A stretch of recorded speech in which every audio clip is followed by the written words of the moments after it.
La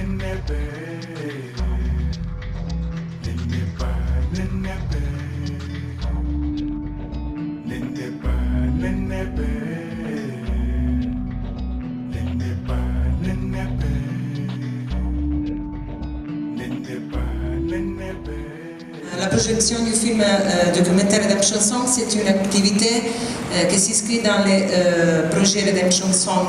Le projet Redemption Song a été financé par le ministère des Affaires étrangères et de la coopération internationale par l'intermédiaire de l'Organisation internationale pour l'immigration à travers les fonds africains. Il s'agit de fonds alloués par le Parlement italien pour lutter contre la migration irrégulière et la traite des êtres humains. Le projet réalisé par l'IC 2007 se déroule dans 5 pays de l'Afrique de l'Ouest, notamment le Mali, le Burkina Faso, le Niger, le Sénégal et Guinée-Conakry. Et l'objectif général du projet, c'est de sensibiliser les jeunes migrants potentiels à prendre conscience des risques de la migration irrégulière.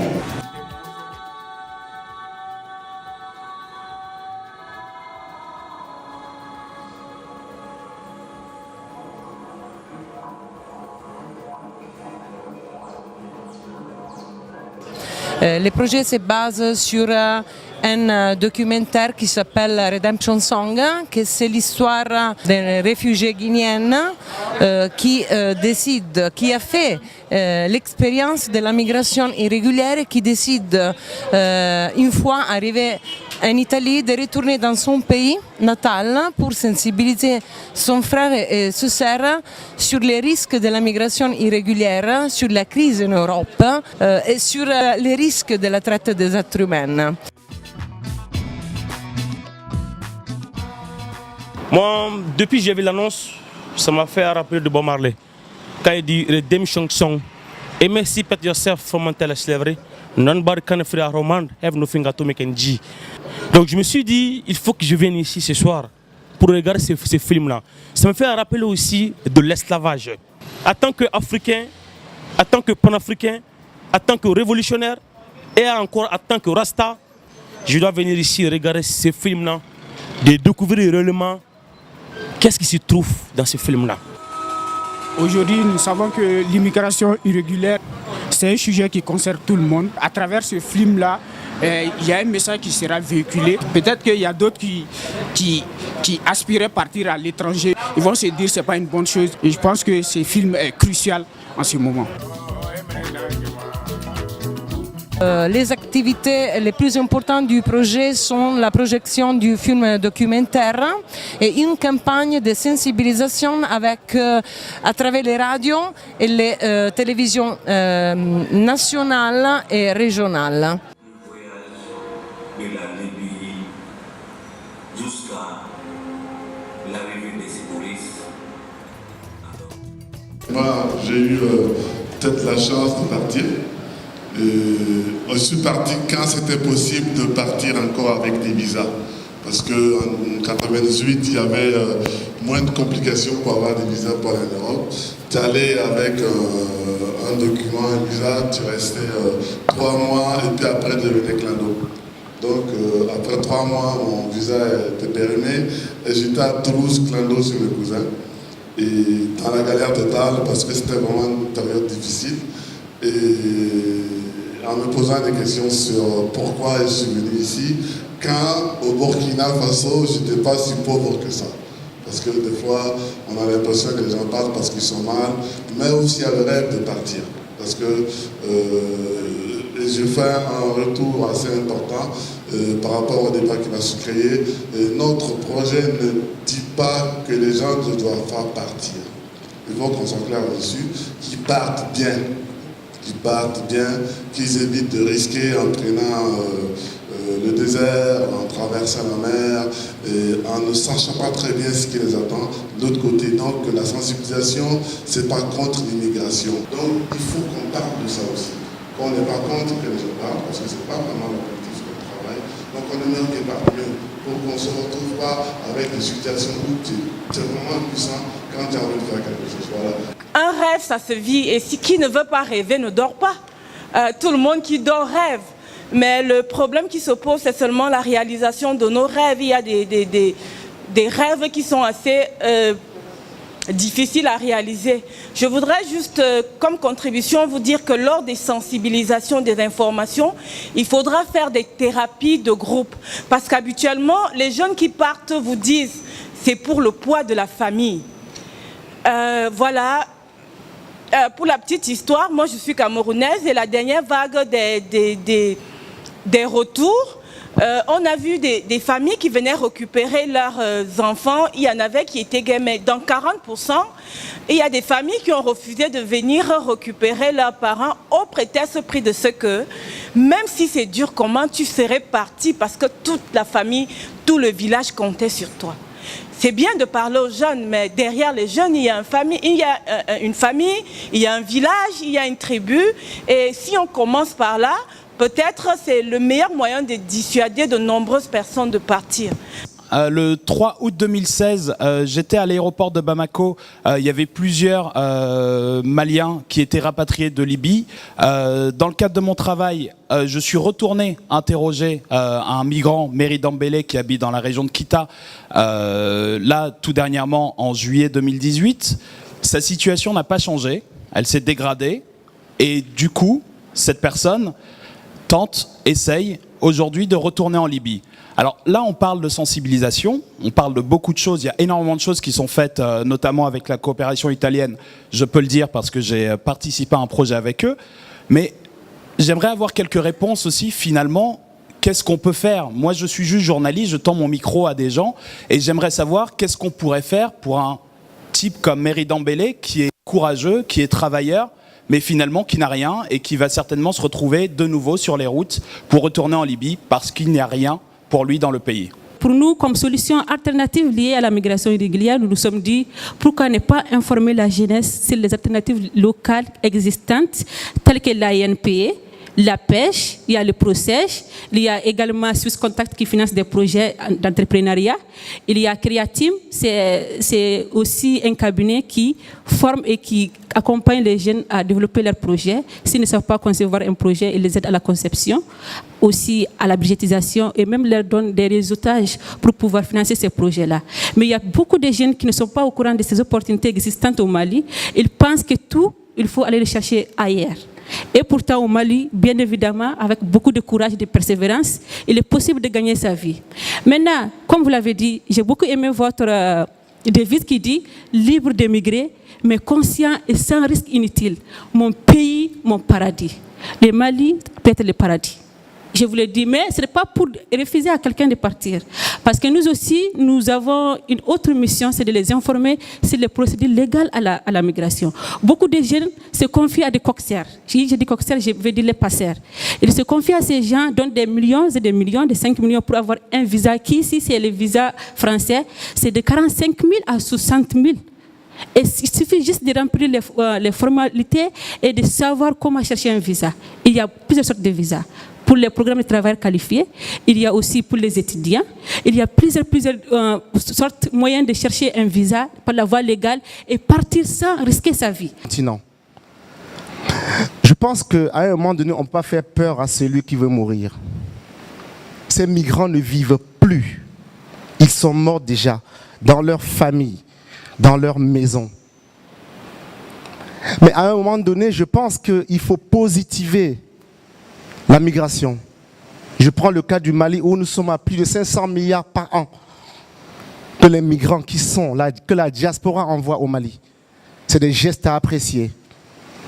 C'est vrai, tout ce qui est bien vient toujours avec trop de problèmes. Mais la solution aujourd'hui, je pense que ce n'est pas de fermer les portes des ambassades, non. Quand on empêche à un enfant de faire ce qu'il veut, il a comme l'impression que c'est ce qu'il doit faire. Mon papa m'a empêché de fumer et je l'ai fait pendant au moins 10 ans. Et bien après, tout seul, j'ai arrêté de fumer. Moi, je pense qu'il faut que les ambassades libéralisent les choses. Quand je vais à une mission aujourd'hui, je prends l'exemple de mon cher ami. J'ai même des rencontres que je refuse aujourd'hui de partir alors que mon rêve était l'Occident. Maintenant, j'ai des invitations que j'annule même. Parce que je me dis, c'est parce qu'on sait que j'aurai des choses importantes à dire qu'on m'invite.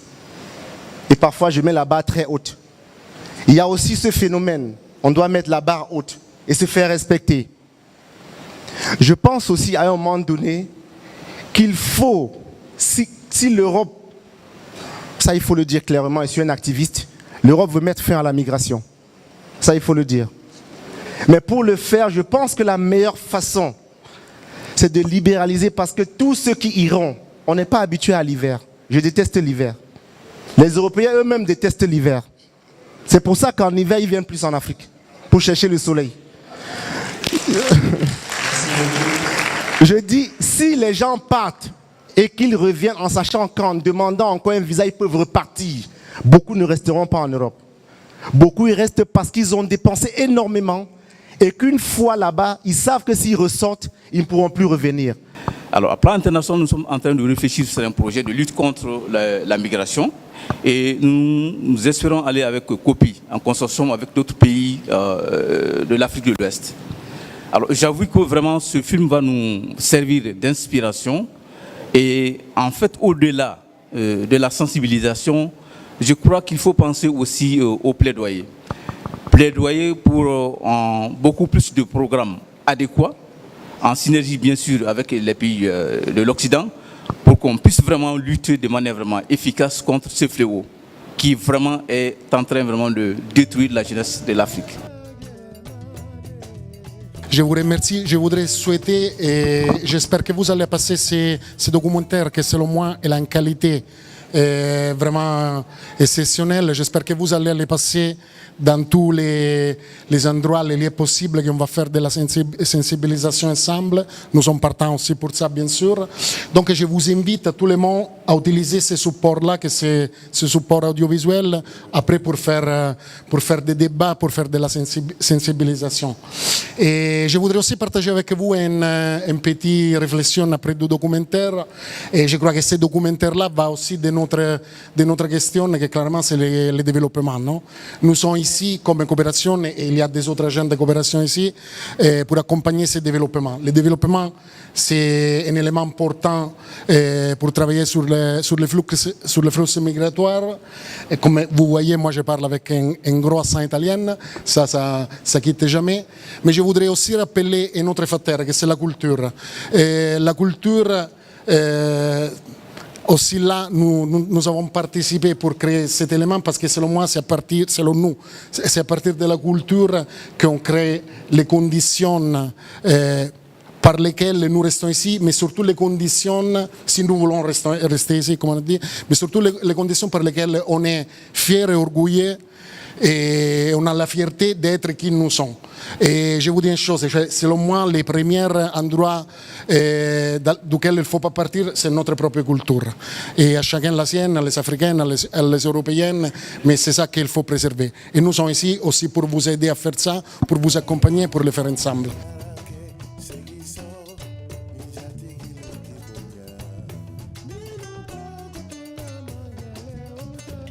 Ce documentaire nous a vraiment permis de comprendre les trajets que ces jeunes migrants, les candidats à la migration, qu'ils parcourent pour juste aller chercher l'Eldorado.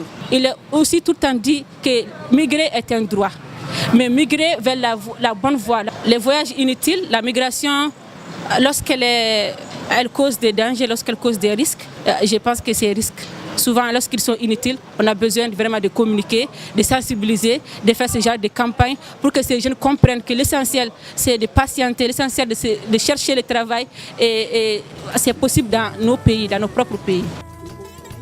Le message c'est quoi? C'est que l'Eldorado n'est pas en Europe. C'est que malgré tout ce qui se passe, il faut qu'on trouve les moyens nous-mêmes de bâtir notre propre Eldorado. C'est ça que j'ai compris.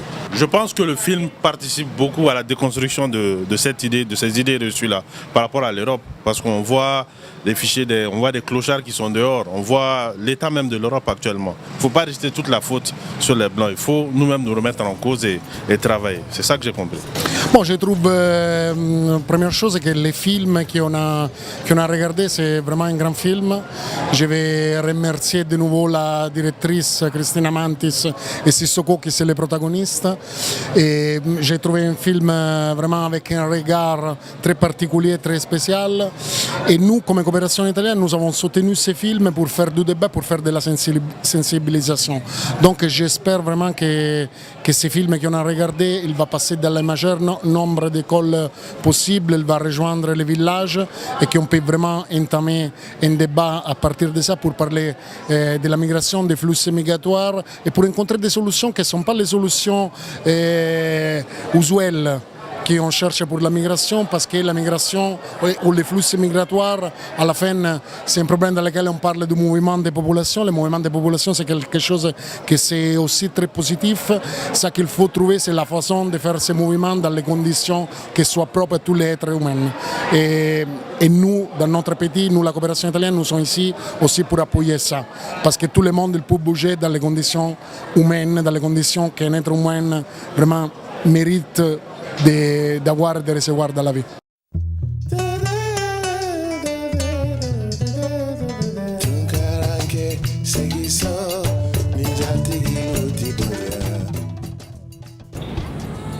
Je demeure convaincu que de vos échanges sortiront des fortes recommandations pour la mise en place de stratégies opérationnelles pour une meilleure prise en charge des questions de migration irrégulière, notamment la prévention des risques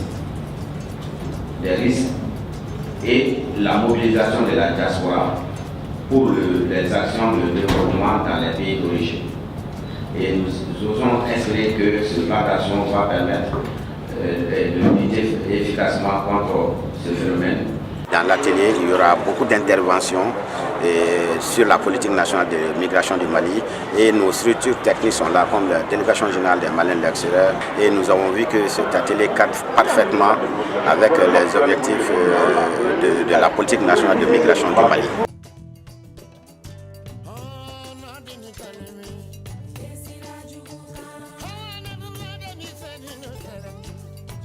Je pense que nous sommes tous dans la même logique de pouvoir aujourd'hui informer, communiquer et surtout éduquer les migrants potentiels sur les risques et enjeux de la migration. Et je pense que c'est également les objectifs visés par cet atelier et ça s'inscrit parfaitement avec le projet de l'EMSOM. Et c'est l'occasion aussi d'en discuter avec l'ensemble des acteurs sur les questions de migration, diaspora et développement. Et je pense que la politique aujourd'hui est un instrument qui est là. Le Mali également est un pays de la migration. Et je pense que les pays de la sous-région aujourd'hui, seul le Mali, je peux me permettre aujourd'hui, a accepté de mettre en place pour la première fois un département dédié à la migration. Ce n'est pas forcément les crânes dans le Sahara, les squelettes, les pneumatiques, les pneus dégonflés dans la Méditerranée qui vont peut-être empêcher certains migrants de partir. Il faut trouver un tout autre message qui puisse atteindre la cible et faire l'effet que nous attendons. Si depuis des années, c'est le même message qu'on véhicule et qu'aujourd'hui on voit que ça n'a pas fait effet, ça veut dire que quand on a échoué, il faut changer de message. Il faut trouver un tout autre message pour essayer d'expliquer. Et ce message ne peut passer que par la vérité et la bonne information. On doit dire réellement ce qui se passe. Ne pas parler aussi du concret, des faits réels qui existent et les affronter parce qu'il faut en parler pour, sinon il faut rendre la maladie pour que quelqu'un achète des produits. Donc il faut parler aussi des choses réelles. Donc nous, on est dans cette vision. C'est vrai qu'on est ici, donc on parle réellement de la situation qui se fait ici.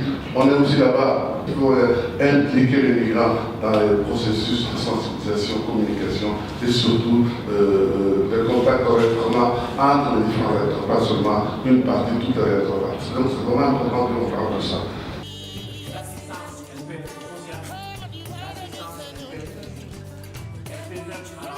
Le premier acteur, avant d'entrer dans le vif de mon sujet, c'est les migrants, qu'ils soient irréguliers et réguliers. Parce que dans bien des cas, ce sont les migrants eux-mêmes qui entretiennent le mirage que ailleurs c'est l'Eldorado. Et tant que les migrants eux-mêmes ne participent pas à démystifier le mythe du mieux vivre ailleurs, on ne pourra pas sensibiliser davantage les gens. Donc ça c'est un premier acteur, les migrants eux-mêmes. Les seconds acteurs, ce sont les proches, c'est-à-dire les amis, la famille des migrants, parce qu'eux aussi, ils participent à ce mensonge collectif qu'ailleurs c'est mieux, parce que même quelqu'un qui a souffert, qui a traversé la Méditerranée, et quand il arrive, il va prendre une photo à Rome ou bien à côté de la Tour Eiffel, etc.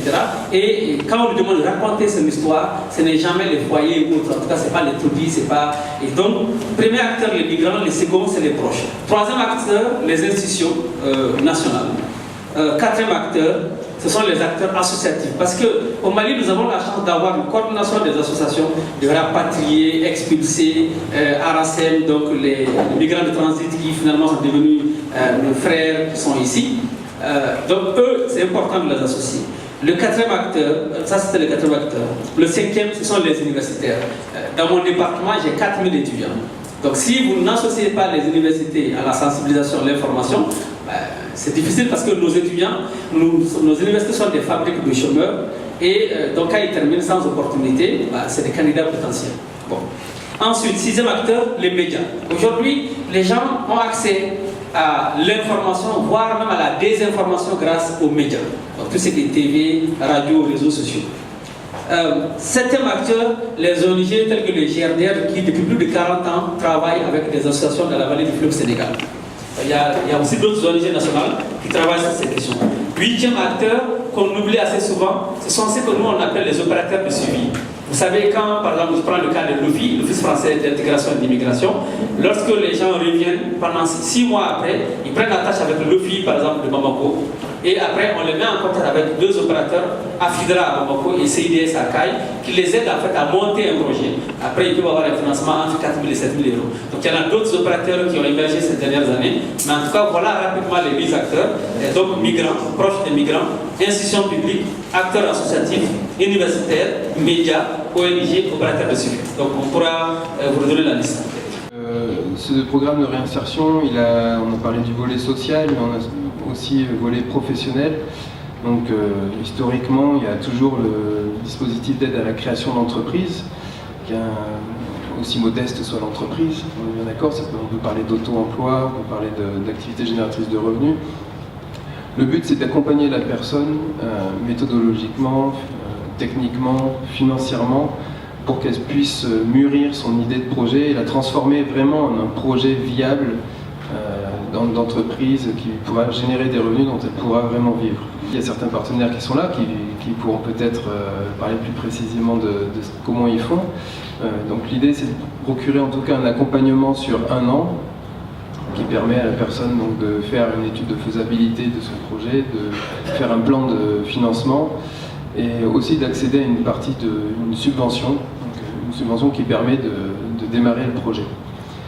Donc ça c'est la partie création d'entreprise.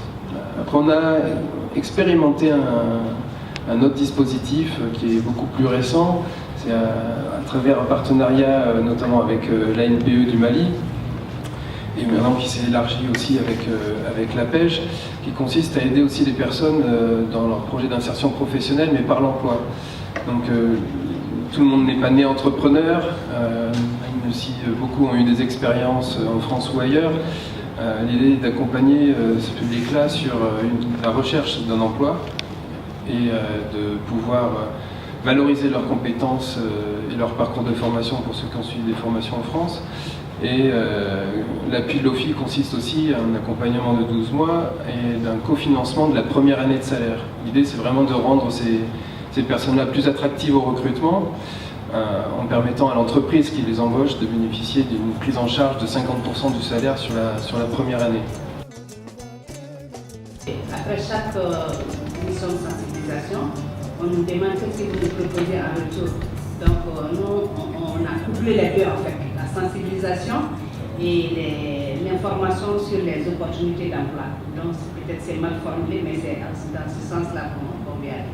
On l'a mis en parenthèse, c'est bien choisir le moment et choisir la manière et mettre les moyens à disposition. Parce qu'on a beau parler, on nous demande chaque fois, vous nous demandez de ne pas partir, qu'est-ce que vous nous proposez en retour? Il faut les moyens, même pour cette sensibilisation, il faut les moyens pour aller vers les migrants. Dans la mesure où c'est l'État qui a élaboré la politique nationale d'immigration, et la mise en œuvre, c'est tous les acteurs, mais la coordination doit revenir à l'État. Effectivement, il faut une société civile très forte, parce que il y a des endroits où peut-être la société civile peut aller, mais l'État ne peut pas. Donc nous sommes complémentaires. Maintenant, les Maliens de l'extérieur, ils sont sur Facebook, WhatsApp, YouTube. Et donc, vous voyez un peu, c'est vraiment les réseaux sociaux qui fonctionnent le plus. Donc, au niveau du ministère, en plus des missions de terrain, nous avons produit avec un Malien de l'extérieur un film sur la migration que nous sommes en train de projeter récemment, enfin, que nous sommes en train de projeter maintenant. Le film est intitulé Regret. Donc, nous sommes en train de tourner avec, d'abord à l'intérieur, peut-être après à l'extérieur, pour ce qui nous vient. Ce n'est pas des bonnes informations qui arrivent tout le temps de l'extérieur. Souvent, ils se plaisent d'aller dans les coins de rue avec des habits, je ne sais pas, prêtés à un ami, et où se retrouver dans un véhicule de luxe, se prendre en photo et envoyer la photo directement au village. Donc, vous voyez, donc des informations comme ça, il faudra que les migrants de l'autre côté fassent un témoignage ou soient vraiment avec nous pour informer des réalités de l'autre côté. Parce que très souvent, tout le monde sait ici, ils dorment dans des conteneurs ou dans la rue. Et donc, c'est vraiment pas facile. Mais aussi, il faut comprendre que la migration au Mali, c'est culturel dans certaines localités. On a beau expliquer qu'il ne faut pas partir, ils vont partir. Hein. Vous savez qu'il y a beaucoup de migrants qui nous arrivent, ils ne connaissent même plus où se trouve la famille. Parce qu'il y a beaucoup de jeunes, avec le dilemme de l'expulsion, ils ne peuvent même plus rentrer chez eux. C'est pourquoi on a même dit que le Mali est un pays de départ de transit. Parce qu'il y a certaines personnes venues, ils préfèrent travailler autrement maintenant pour retourner. En de telles occasions, c'est très important que l'AME, l'État, une organisation connue sur le plan national et international, participe à de tels événements. La migration, comme je l'ai dit, ça a été toujours une bonne chose parce que nous avons vu qu'avec la migration, les populations, surtout les populations locales, quand même, ont pu se développer. Mais la forme irrégulière est en train de décimer notre population, surtout la population jeune. Donc, c'est l'occasion pour nous de débattre de ces questions. Le ministère, en tout cas par ma voix, déjà remercie le gouvernement pour l'adoption de la politique nationale de migration en septembre 2014 et d'ailleurs qui prend fin en 2019. Donc nous sommes en train de préparer la révision de cette politique pour prendre en compte le contexte actuel de la migration. Donc je profite de votre micro pour vraiment demander à toute la population malienne de faire en sorte que cette migration soit un atout pour le développement du Mali.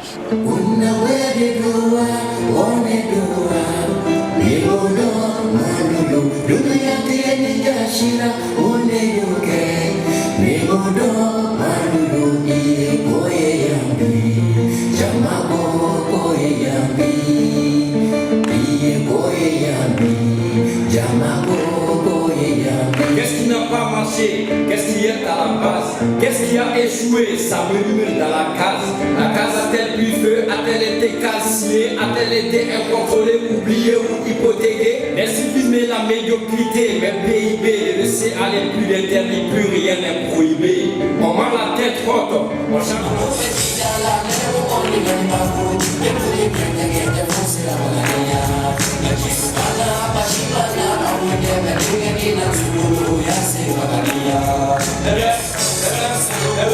Ebe,